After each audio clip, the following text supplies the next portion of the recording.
है सही क्रम में सजाइए।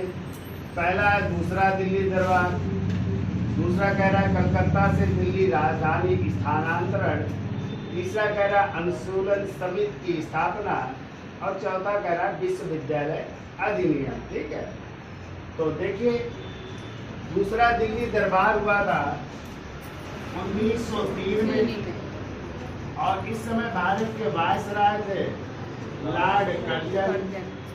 ठीक है, और आपको पता है इस समय जो है ब्रिटेन के राजा एडवर्ड सप्तम के स्वागत में हुआ था, लेकिन वो आए नहीं थे। ठीक है, उनके भाई द्विगाब कनाड जो है भारत आए थे। ठीक है, ठीक है।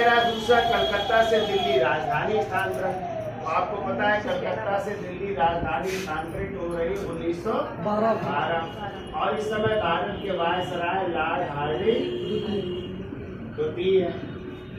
कौन है? लॉर्ड हार्डिंग द्वितीय है। ठीक है, ठीक है। रहा तीसरा अनुसूलन समिति की स्थापना, तो ये अनुसूलन समिति दो हुई है, ये पहली है। अनुसूलन समिति की स्थापना 1902 में हुई थी। कहाँ पे हुई थी? ढाका में हुई थी और संस्थापक में प्रमथ नाथ मित्रा और पुलिन बिहारी दास थे। ठीक है, प्रमथ नाथ मित्रा और पुलिन बिहारी दास थे उन्होंने।